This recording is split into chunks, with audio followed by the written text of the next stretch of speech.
Halo teman-teman, kami dari kelompok 6 ingin mempresentasikan tentang perkembangan fisik dan kognitif di masa dewasa menengah.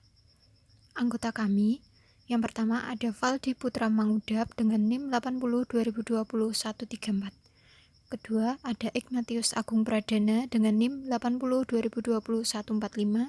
Kemudian Litani Elsa Adelia dengan NIM 80 2020 149, Guntur Pangestu dengan NIM 80 2020 150. Kemudian saya sendiri Kristina Primerdini Tias Yusalia dengan NIM 80 2020 151, dan yang terakhir Z Talapesi dengan NIM 80 2020 157. Perubahan di usia parubaya. Masa transisi dewasa yang terjadi kira-kira pada usia 18-25 tahun dicirikan dengan eksperimen dan eksplorasi. Puncak performa fisik biasanya terjadi pada usia 19-26 tahun. Tapi pada akhir dewasa awal, penurunan performa fisik biasanya mulai tampak. Orang yang beranjak dewasa melakukan hubungan seksual dengan lebih banyak orang dibandingkan orang dewasa muda, tapi dengan frekuensi yang lebih jarang. Cara berpikir mereka menjadi lebih pragmatis dan relatif di masa dewasa awal dibandingkan di masa remaja. Pengembangan karir adalah aspek penting di masa dewasa awal dan bekerja menjadi aspek sentral dalam hidup kebanyakan orang dewasa. Kini banyak orang berusia 50 tahun yang memiliki bentuk tubuh yang lebih baik, lebih sigap, lebih produktif dibanding orang yang berusia 40 tahun dan berasal dari satu atau dua generasi yang lebih muda. Kini agaknya awal dari usia parubaya menjadi lebih lambat dan berlangsung lebih lama karena usia orang yang aktif, sehat, dan produktif juga semakin banyak. Ditambah lagi dengan penemuan medis yang dapat membantu memperlambat proses penuaan menjadi semakin banyak.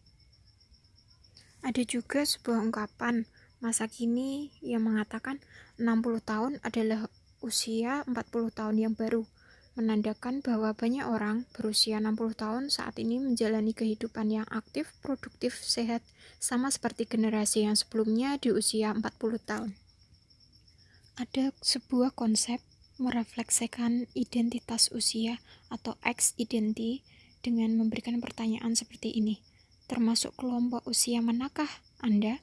Dan menurut Anda, berapa usia Anda sekarang? Dalam penemuan yang konsisten adalah semakin menua orang dewasa, identitas usia mereka lebih muda daripada usia kronologis mereka. Seorang peneliti bernama Carl Jung mempelajari transisi di usia parubaya pada abad ke-20. Ia mengacu usia parubaya sebagai masa hidup senja, Jung 1933. Usia parubaya merupakan masa persiapan yang penting untuk memasuki masa dewasa akhir atau masa hidup malam.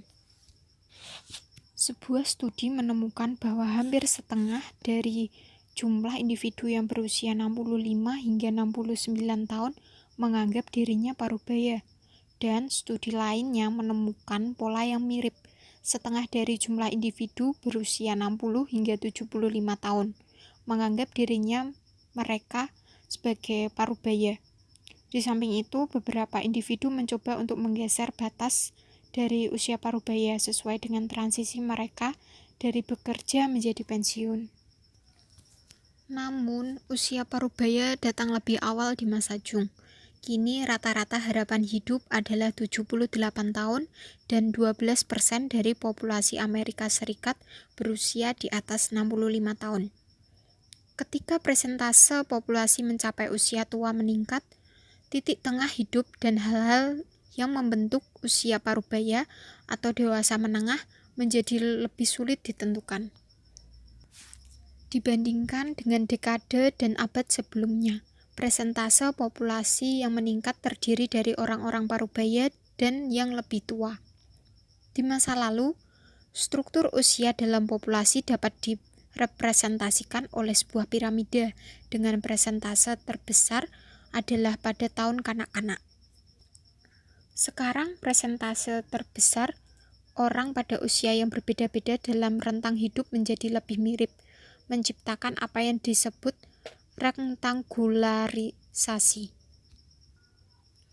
rektangularisasi atau distribusi usia, persegi panjang vertikal, Himes 2009A.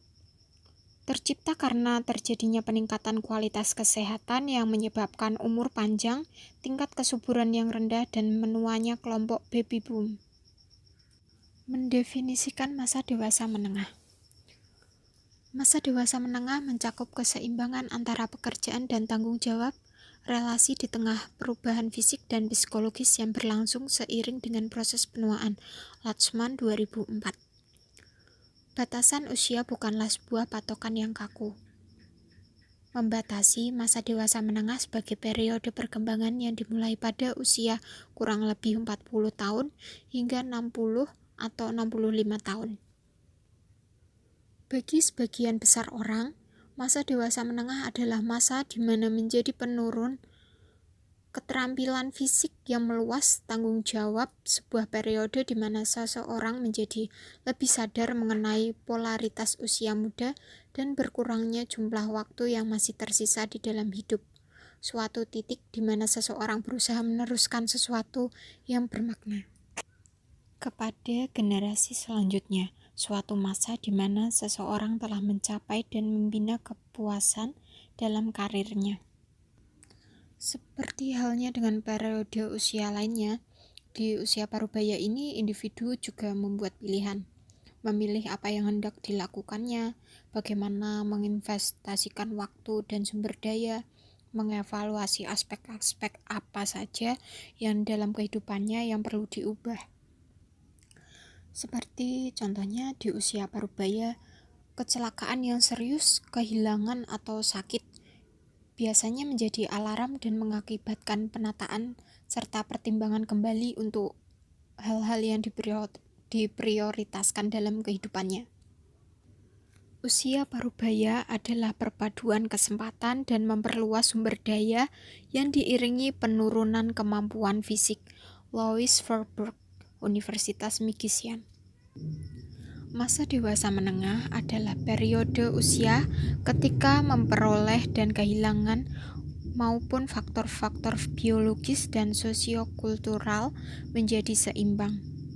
Beltes Linderberg, Staudier 2006. Meskipun di masa dewasa menengah terjadi penurunan fungsi biologis, dukungan sosial budaya seperti pendidikan, karir, dan relasi mencapai puncaknya. Dengan demikian, masa dewasa menengah mungkin merupakan sebuah periode perkembangan yang unik, di mana pertumbuhan dan kehilangan saling mengimbangi. Sejumlah ahli berkesimpulan bahwa jika dibandingkan dengan periode sebelumnya dan periode sesudahnya, usia parubaya lebih banyak dipengaruhi oleh faktor-faktor sosial budaya. Willis dan Martin 2005. Masih ingatkah teman-teman tentang diskusi kita yang sebelumnya tentang bab perspektif rentang hidup? Ada 4 tipe usia: kronologis, biologis, psikologis, dan sosial. Karena jumlah orang dewasa yang sehat meningkat, maka usia parubaya juga berlangsung lebih lama. Meskipun demikian, kini semakin banyak ahli di bidang dewasa menengah yang menyatakan periode usia antara 55 hingga 65 tahun sebagai parubaya akhir. Dibandingkan dengan parubaya yang lebih awal, parubaya akhir cenderung diwarnai oleh kematian orang tua. Anak terakhir meninggalkan rumah orang tua, menjadi kakek nenek, mempersiapkan diri untuk pensiun, dan kebanyakan kasus adalah benar-benar pensiun. Banyak orang berada di dalam rentang usia ini dihadapkan pada masalah kesehatan untuk pertama kalinya. Dick 2005. Meskipun demikian, kita perlu mengingat bahwa setengah baya memiliki sifat bervariasi antara individu yang satu dengan individu yang lain. Sebagaimana yang dikatakan oleh ahli masa hidup Gilbert Brim 1992, masa dewasa menengah mengandung banyak perubahan dan liku-liku. Sukses dan kegagalan silih berganti. Berikutnya kita akan membahas tentang perubahan fisik. Perubahan fisik apakah yang mencirikan masa dewasa menengah? Seberapa sehatkah orang dewasa parubaya? Mari kita bersama-sama akan membahasnya. Perubahan fisik tidak seperti perubahan fisik yang berlangsung di masa awal remaja atau penurunan secara mendadak yang kadang-kadang terjadi di usia lanjut. Perubahan fisik yang berlangsung di usia parubaya biasanya berlangsung secara bertahap. Susunan genetik dan faktor gaya hidup memainkan peranan yang penting dalam menentukan apakah penyakit kronis akan muncul atau tidak dan kapan. Usia parubaya dapat diibaratkan sebagai sebuah jendela, di mana melalui jendela itu kita dapat memandang secara sekilas kehidupan kita selanjutnya. Sementara masih ada waktu untuk melakukan upaya preventif dan sampai taraf tertentu mempengaruhi proses penuaan kita. Latsman 2004. Meskipun setiap orang mencapai usia parubaya mengalami sejumlah perubahan fisik, laju dari proses penuaan ini dapat bervariasi antara individu yang satu dengan individu yang lainnya. Kini mari kita bersama-sama mempelajari tentang sejumlah perubahan fisik yang berlangsung di usia parubaya. Yang pertama ialah tanda-tanda yang tampak. Salah satu yang menjadi tanda-tanda perubahan fisik yang tampak yang paling jelas di masa dewasa menengah ini adalah penampilan fisik. Ya, tentu penampilan fisik. Karena tanda-tanda penuaan akan terlihat pertama kali di usia 40 tahun hingga 50-an. Kulit akan mulai berkerut dan mengendur karena kehilangan lemak dan kolagen yang terletak di bawah jaringan kulit. Farage dan kawan-kawan 2009. Pigmentasi yang terjadi di daerah kecil tertentu di kulit menghasilkan bercak penuaan, khususnya di daerah yang terkena sinar matahari seperti tangan atau wajah. Kemudian yang kedua adalah rambut menjadi tipis dan keabu-abuan, di mana hal ini berkaitan dengan menurunnya laju pergantian dan produksi melanin. Selanjutnya, yang ketiga adalah kuku dan jari tangan bergerigi, menjadi lebih tebal dan lebih rapuh.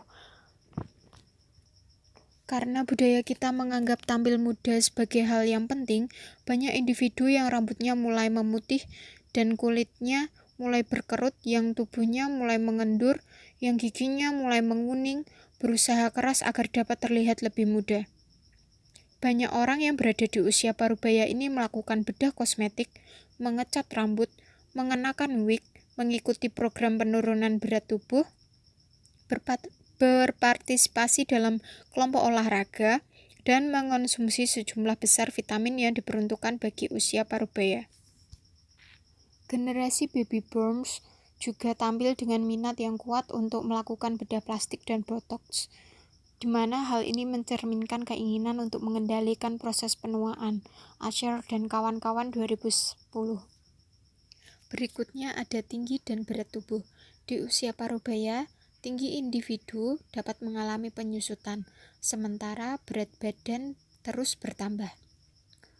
Rata-rata antara usia 30 hingga 50 tahun, tinggi tubuh pria mulai menyusut sebesar setengah in dan 3/4 in dari usia 50 hingga 70 tahun. Hoyer dan Rudin 2009. Sedangkan pada wanita, menyusutnya tinggi tubuh ini mencapai 2 in dari usia 25 hingga 75 tahun. Perlu teman-teman ketahui bahwa mengenai berkurangnya tinggi tubuh yang disebabkan oleh proses penuaan ini disebabkan oleh banyak variasi antara individu satu dengan individu yang lainnya. Berkurangnya tinggi berkaitan dengan menyusutnya tulang pada vertebrata. Rata-rata jumlah lemak tubuh di usia remaja adalah sekitar 10% dari berat tubuh, namun pada usia parubaya jumlahnya meningkat hingga mencapai 20%. Dalam sebuah survei nasional, 29% orang dewasa Amerika Serikat berusia 40 hingga 59 tahun dianggap mengidap obesitas. Pusat Pencegahan dan Pengendalian Penyakit 2006. Kelebihan berat tubuh dapat membahayakan kesehatan di usia parubaya. Himes 2009b. Kegemukan meningkatkan peluang individu untuk menderita sejumlah penyakit seperti hipertensi dan gangguan pencernaan. Sebagai contoh, obesitas meningkat kemungkinan individu menderita sejumlah penyakit, di antaranya hipertensi, tekanan darah tinggi di luar batas normal, diabetes dan gangguan pencernaan. Bassano dan kawan-kawan 2010, Bloomgarden 2010. Sebuah studi berskala besar menemukan bahwa kelebihan berat badan atau obesitas di usia parubaya meningkatkan risiko meninggal lebih cepat. Adam dan kawan-kawan 2006. Lebih dari 500.000 orang berusia 50 hingga 71 tahun mengisi survei tentang tinggi dan berat badan mereka, dan peneliti menelaah rekam jejak kematian partisipan selama 10 tahun. Kemudian mereka yang kelebihan berat badan didefinisikan sebagai indeks massa tubuh yang berpengaruh terhadap tinggi dan berat badan 25 atau lebih. Di usia 50 tahun memiliki risiko 20-40% lebih besar untuk kematian lebih awal, di mana mereka yang mengidap obesitas dengan indeks massa tubuh 30 atau lebih punya risiko lebih tinggi sebanyak 100-200% mengalami kematian prematur. Meskipun peneliti sudah menggarisbawahi risiko kesehatan individu yang kelebihan berat badan atau mengidap obesitas di masa dewasa menengah kehilangan berat badan, yang parah juga menimbulkan risiko dalam kasus penyakit akut. Selanjutnya kita akan membahas tentang kekuatan sendi dan tulang. Sebagaimana kita lihat dalam bab sebelumnya, kekuatan fisik maksimum seringkali dicapai pada usia 20-an. Angka kehilangan massa otot dapat mencapai 1-2% per tahun setelah usia 50 tahun. Kehilangan kekuatan secara khusus terjadi di punggung dan kaki. Latihan dapat mengurangi penurunan yang terjadi di sarkopenia. Apa itu sarkopenia? Sarkopenia merujuk pada kehilangan massa otot dan kekuatannya. Fungsi puncak dari sendi-sendi biasanya terjadi di usia 20-an. Bantalan yang diperlukan untuk pergerakan tulang, seperti otot dan ikatan tulang, menjadi kurang efisien di usia parubaya, waktu di mana sendi individu menjadi kaku dan lebih sulit digerakkan. Perlu teman-teman ketahui bahwa maksimum kepadatan tulang terjadi di akhir usia 30-an. Setelah itu kepadatan tulang menurun secara progresif. Angka kehilangan tulang dimulai dengan lambat namun meningkat pada usia 50-an. Dan perlu diwaspadai, pada wanita angka kehilangan tulang 2 kali lebih cepat dibandingkan pria di akhir masa hidup parubaya. Tulang lebih mudah patah dan membutuhkan waktu lebih lama untuk dapat pulih. Selanjutnya ada penglihatan dan pendengaran. Yang pertama kita akan membahas tentang penglihatan dulu ya. Secara khusus, individu di usia parubaya mulai mengalami kesulitan untuk memandang objek-objek dalam jarak dekat. Ketajaman akomodasi mata, kemampuan memfokuskan dan mempertahankan sebuah bayangan pada retina mengalami penurunan antara usia 40 hingga 59 tahun. Apa yang menyebabkan hal ini dapat terjadi? Karena suplai darah ke mata juga berkurang, meskipun biasanya hal ini tidak terjadi sebelumnya. Individu mencapai usia 50-an atau 60-an. Berkurangnya suplai darah dapat menurunkan luas medan penglihatan dan dapat menjelaskan meningkatnya titik buta mata. Usia 60 tahun, retina menerima hanya sepertiga cahaya dari yang diterimanya pada usia 20 tahun, biasanya karena pengecilan ukuran pupil. Hal ini diungkapkan oleh Scialfa dan Klein 2007. Sedangkan pada usia 40 tahun, pendengaran juga mulai menurun. Hal ini dibuktikan oleh asesmen auditori yang mengindikasikan bahwa kehilangan pendengaran 50% terjadi pada individu berusia 50 tahun ke atas. Penurunan yang terjadi biasanya menyangkut tentang sensitivitas terhadap nada tinggi. Meskipun demikian, kemampuan untuk mendengar suara bernada rendah agaknya tidak banyak menurun di usia parubaya. Dibandingkan wanita, pria biasanya lebih cepat mengalami penurunan sensitivitas terhadap nada tinggi. Jika di slide sebelumnya tadi kita sudah membahas tentang kehilangan tulang, wanita dua kali lebih cepat kehilangan tulang, sedangkan pada slide ini pria dua kali lebih cepat mengalami penurunan sensitivitas terhadap nada tinggi. Selanjutnya ada sistem kardiovaskular. Apa itu sistem kardiovaskular?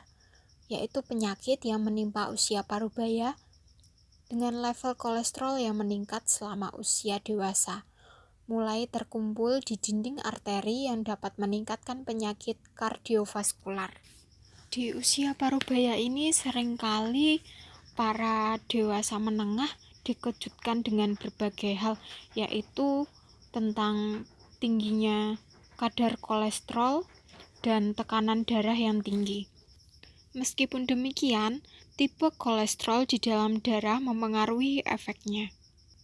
Kolesterol dapat memiliki dua bentuk, yaitu LDL atau low density lipoprotein dan HDL high density lipoprotein. LDL seringkali dinyatakan sebagai kolesterol jahat karena level LDL yang terlalu tinggi dapat menempel pada lapisan pembuluh darah yang dapat mengakibatkan aterosklerosis atau pengerasan arteri. Kemudian ada HDL. Apa itu HDL? Seringkali dinyatakan sebagai kolesterol baik karena jika HDL tinggi dan LDL rendah, risiko penyakit kardiovaskular menjadi lebih rendah. Hal ini diungkapkan oleh Gao dan kawan-kawan 2009, Weisglass, Wolkoff, dan Pachukanta 2010. Perlu teman-teman ketahui juga bahwa tekanan darah hipertensi biasanya juga mulai muncul di usia 40 hingga 50-an. Ketika menopause, tekanan darah wanita dapat meningkat tajam dan biasanya tetap di atas melebihi pria sepanjang hidupnya. Hal ini diungkapkan oleh Thaler 2009. Masalah yang meningkat di masa dewasa menengah dan akhir adalah gangguan metabolisme atau metabolic disorder, sebuah kondisi yang ditandai oleh adanya hipertensi, obesitas, dan resistansi insulin. Gangguan metabolisme seringkali menyebabkan perkembangan penyakit diabetes dan kardiovaskular. Penelitian meta-analisis terbaru mengungkapkan bahwa gangguan metabolisme merupakan prediktor yang penting untuk mengalami serangan jantung atau kematian.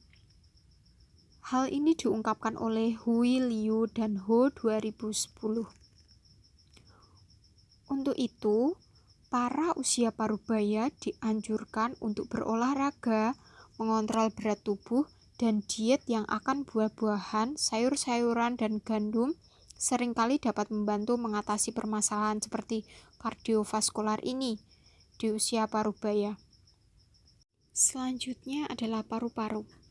Di usia parubaya, kapasitas paru-paru mengalami perubahan kecil. Meskipun demikian, sekitar usia 55 tahun, protein di jaringan paru-paru menjadi kurang elastis. Perubahan ini disertai dengan meningkatnya kekakuan di dinding dada, dapat mengurangi kapasitas untuk mengangkut oksigen dari udara yang dihirup ke darah dalam urat-urat darah halus. Kapasitas paru-paru individu yang merokok akan menurun dengan cepat di usia parubaya. Namun seandainya individu menghentikan kebiasaan merokoknya, maka kapasitas paru-paru mereka meningkat. Meskipun demikian, peningkatan ini tidak akan mencapai taraf seperti pada individu yang tidak pernah merokok. Kemudian selanjutnya ada masalah tidur. Masalah tidur di usia parubaya lebih banyak dialami individu yang menggunakan obat-obatan yang disertai dengan resep ataupun tanpa resep. Juga disebabkan oleh kegemukan, memiliki penyakit kardiovaskular atau depresi. Hal ini diungkapkan oleh Khaled dan kawan-kawan 2007, Loponen dan kawan-kawan 2010. Ada beberapa aspek dalam tidur menjadi lebih bermasalah di usia parubaya. Pada usia 40-an, periode bangun menjadi sering dan terdapat tidur yang kurang pulas. Jumlah waktu yang digunakan untuk bangun di tempat tidur menjadi meningkat di usia parubaya, dan hal ini dapat menimbulkan perasaan kurang istirahat di pagi hari. Walaupun jumlah total jam tidur biasanya tetap sama di masa dewasa awal.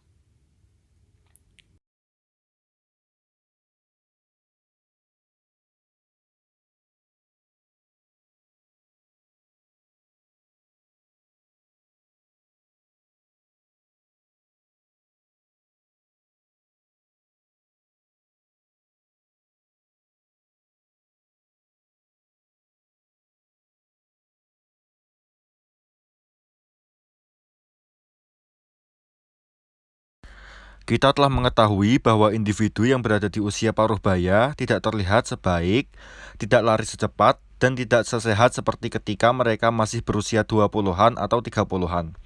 Bagaimana dengan keterampilan kognitif mereka? Apakah keterampilan kognitif juga menurun ketika memasuki masa dewasa menengah?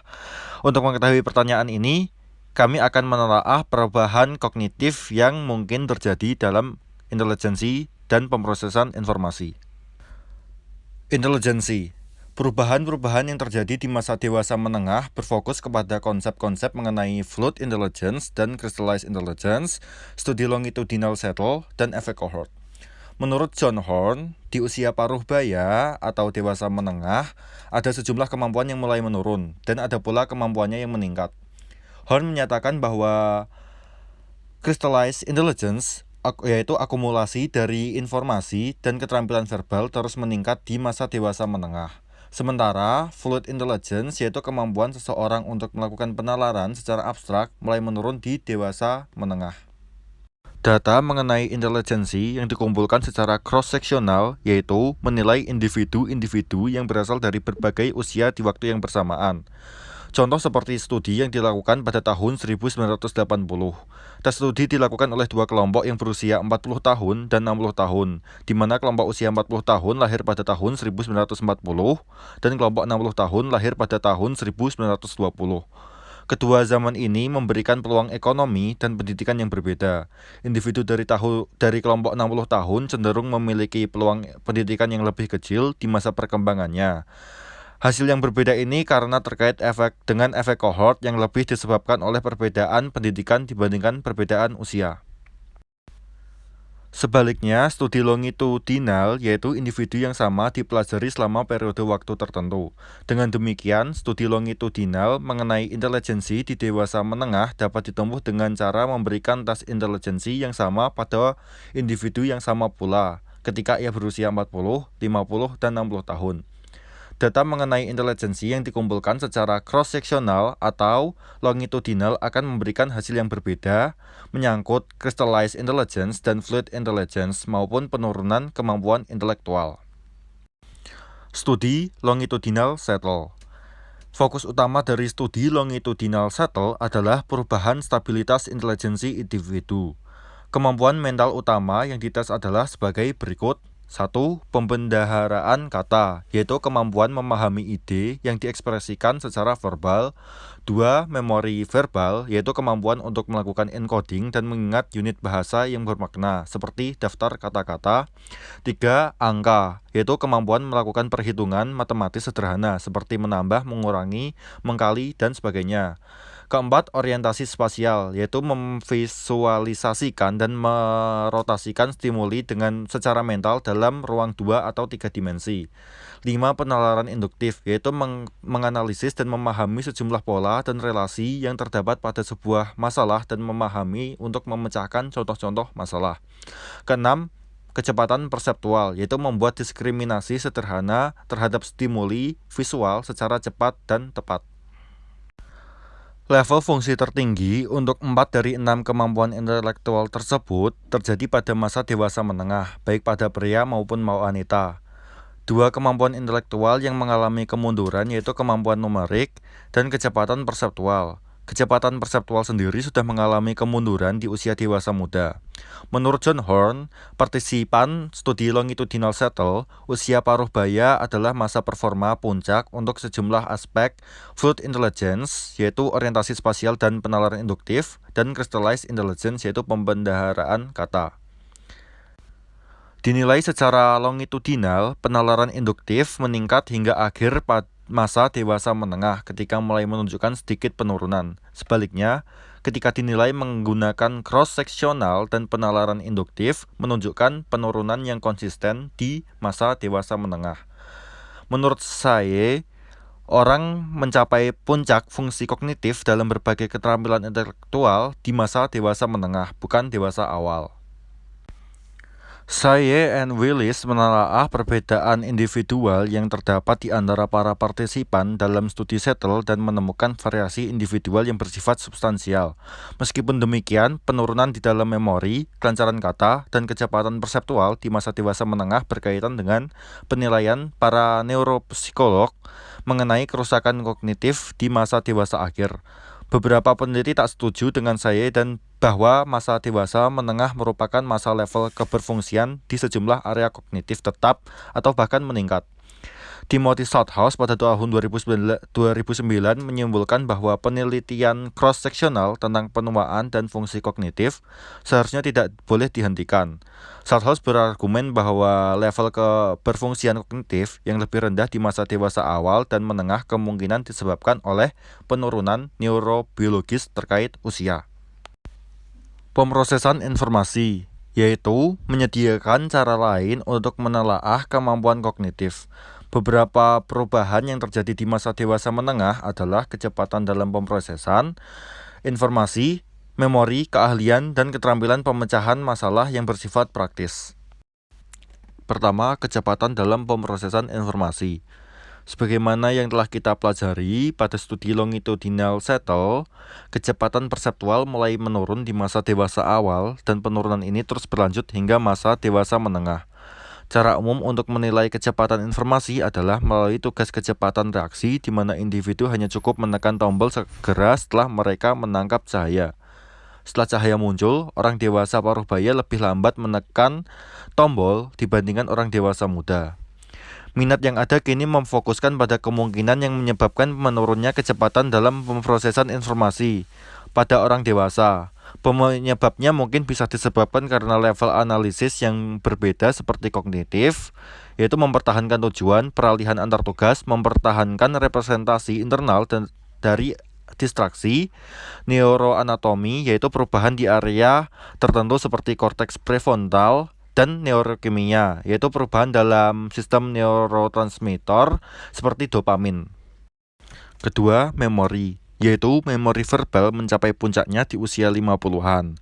Memori verbal menurun pada usia paruh baya, khususnya dinilai dengan menggunakan pendekatan cross-seksional. Di masa awal usia paruh baya, penurunan memori hanya sedikit atau sama sekali tidak terjadi dan penurunan memori baru terjadi pada masa pertengahan usia paruh baya atau masa dewasa akhir. Menurunnya kecepatan dalam mempelajari informasi baru berkaitan dengan perubahan di dalam working memory. Kapasitas working memory yaitu jumlah informasi yang dapat dikeluarkan dan digunakan kembali dengan segera. Penurunan memori cenderung lebih sering terjadi jika individu tidak menggunakan strategi memori yang efektif seperti penyusunan dan pembayangan. Ketiga, keahlian. Keahlian melibatkan pengetahuan dan pemahaman yang luas dan sangat terorganisasi mengenai bidang tertentu. Perbedaan strategi yang digunakan oleh ahli dan orang baru adalah mencakup hal-hal berikut ini. Satu, lebih banyak mendasarkan pada akumulasi dan pengalaman mereka. Kedua, sering memproses informasi secara otomatis dan menganalisis secara efektif dibandingkan dengan orang baru. Ketiga, memiliki strategi yang baik dan singkat. Dan selanjutnya adalah lebih kreatif dan fleksibel. Pemecahan masalah praktis. Pemecahan masalah sehari-hari adalah aspek penting lainnya dari kognisi. Nancy D. menemukan bahwa kemampuan memecahkan masalah praktis akan meningkat di usia 40 dan 50 tahunan ketika pengalaman praktis individu sudah terhimpun. Meskipun demikian, sejak Nancy Denny melakukan penelitian, muncul penelitian-penelitian lain mengenai pemecahan masalah sehari-hari dan efektivitas pengambilan keputusan di usia dewasa. Hasil meta-analisis terhadap studi-studi ini mengindikasikan bahwa pemecahan masalah sehari-hari dan efektivitas dalam pengambilan keputusan tetap stabil di masa dewasa awal dan masa dewasa menengah, kemudian menurun di masa dewasa akhir. Baiklah, selanjutnya kita akan membahas tentang pekerjaan di usia parubaya. Bagi banyak orang, usia parubaya adalah masa untuk mengevaluasi, menilai, dan merefleksikan pekerjaan yang ingin dilakukan dan yang akan dilakukan di masa depan. Terlepas dari apakah seseorang bekerja paruh waktu sebagai sukarelawan atau sebagai pengelola rumah, bekerja memainkan peran penting di usia parubaya. Orang dewasa di usia parubaya dapat mencapai puncak di dalam posisi maupun penghasilan. Mereka mungkin juga dibebani oleh berbagai beban finansial, mulai dari penyewaan atau penggadaian rumah, perawatan anak, biaya medis, perbaikan rumah, biaya kuliah, pinjaman untuk anggota keluarga, atau biaya perawatan rumah. Di Amerika Serikat, hampir 80% individu yang berusia 40 hingga 59 tahun bekerja, di antara usia 51 sampai 59 tahun. Jumlah individu yang tidak bekerja mencakup kurang dari 25%. Lebih dari 50% individu yang bekerja di usia ini menyatakan bahwa kondisi kesehatan atau keterbatasan mereka membatasi tipe pekerjaan yang dapat dilakukan. Beberapa isu yang dihadapi orang di usia parubaya adalah mengenali keterbatasan kemajuan karir, memutuskan apakah hendak mengubah pekerjaan atau karir, memutuskan apakah hendak menyeimbangkan antara keluarga dan pekerjaan, serta merencanakan pensiun. Ada banyak pasangan suami istri yang sama-sama memasuki lapangan kerja yang mengharapkan akan pensiun. Dalam sejarah, pensiun adalah transisi yang dialami pria, tapi saat ini lebih banyak pasangan yang merencanakan dua pensiun, yaitu untuk suami dan istri. Berikutnya ada tantangan dan perubahan karir. Di abad ke-21, pekerja berusia parubaya menghadapi sejumlah tantangan penting. Tantangan ini meliputi globalisasi kerja, perkembangan teknologi informasi yang cepat, pengurangan ukuran organisasi, pensiun dini, serta keprihatinan terhadap pensiun dan perawatan kesehatan. Globalisasi telah menggantikan banyak hal, terutama angkatan kerja pria kulit putih, dengan karyawan dari berbagai latar belakang etis dan kebangsaan untuk meningkatkan keuntungan dengan melakukan restrukturasi, memperkecil ukuran, dan mengadakan kontak kerja. Salah satu hasil dari usaha ini adalah menawarkan insentif kepada para pekerja parubaya untuk pensiun dini di usia 50-an atau dalam sejarah kasus di usia 40-an dibandingkan usia 60-an. Kemunduran dalam berkurangnya jaminan hari tua dan meningkatnya ketidakpastian dalam jaminan kesehatan tersebut mengurangi penghayatan akan kontrol pribadi atau sense of personal control. Beberapa perubahan karir di usia parubaya berkaitan dengan motivasi diri. Perubahan yang lain yang diakibatkan karena kehilangan pekerjaan. Beberapa individu di usia parubaya memutuskan bahwa mereka tidak ingin melakukan pekerjaan yang sama seperti yang telah mereka lakukan selama ini. Salah satu aspek masa dewasa menengah adalah menyesuaikan harapan-harapan ideal mereka dengan kemungkinan-kemungkinan yang realistis dipandang dari berapa banyak waktu yang dimiliki individu sebelum mereka pensiun. Sigmund Freud pernah berkomentar bahwa dua hal yang perlu dilakukan secara baik oleh orang dewasa adalah beradaptasi terhadap tuntutan masyarakat dan mencintai. Kami menambahkan bermain dalam daftarnya. Dalam derap langkah maju masyarakat kita yang pesat, kita menjadi sangat mudah untuk terperangkap ke dalam aktivitas yang hiruk-pikuk dan dunia kerja yang berorientasi pada prestasi serta mengabaikan waktu luang dan bermain. Bayangkan kehidupan Anda sebagai seorang dewasa setengah baya. Bagaimanakah pencampuran yang ideal antara kerja dan waktu luang? Aktivitas-aktivitas waktu luang apa yang ingin Anda nikmati sebagai orang dewasa parubaya? Jika individu melihat bahwa mereka tidak sesuai jadwal, memiliki tujuan yang tidak realistis, tidak menyukai pekerjaan yang mereka lakukan atau pekerjaan yang menjadi terlalu menekan, mereka dapat termotivasi untuk berganti pekerjaan. Selanjutnya ada waktu luang. Waktu luang atau leisure adalah waktu menyenangkan setelah bekerja di mana individu bebas untuk melakukan aktivitas dan minat sesuai pilihan mereka sendiri. Sebagai orang dewasa, kita tidak hanya harus belajar mengenai cara agar dapat bekerja dengan baik, namun kita juga perlu belajar mengenai cara agar dapat santai dan menikmati waktu luang.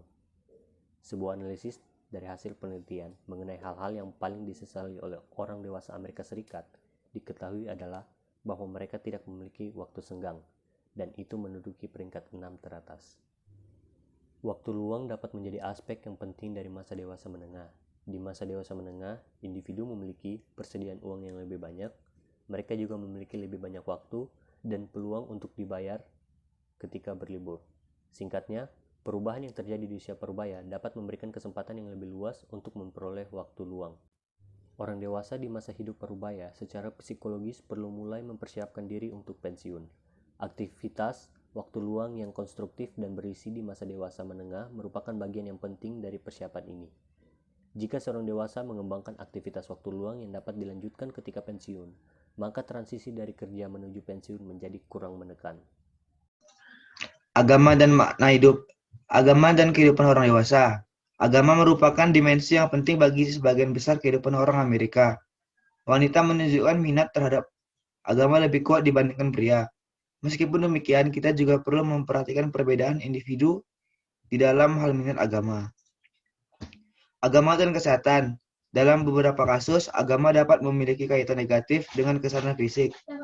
Misalnya ketika kultus atau sekte agama mencegah individu untuk memperoleh perawatan medis. Dalam agama besar, agama biasanya memperlihatkan hubungan positif atau tidak memiliki hubungan dengan kesehatan fisik.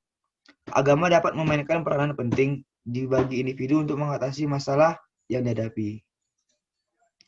Makna hidup. Ketika dihadapkan pada kematian, saudara-saudara, dan berkurangnya waktu yang masih dimiliki, banyak individu setengah baya mulai menelah makna hidup mereka.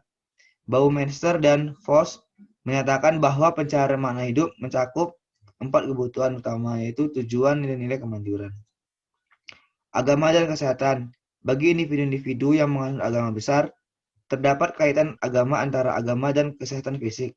Para peneliti menemukan bahwa komitmen religius membantu menurunkan tekanan darah dan hipertensi hingga level menengah. Selain itu, sejumlah studi mengkonfirmasi hubungan positif antara partisipasi religius dengan panjangnya usia. Dalam bagian mengkoneksikan perkembangan dengan kehidupan, kami menggali hubungan antara agama dan menghadapi masalah.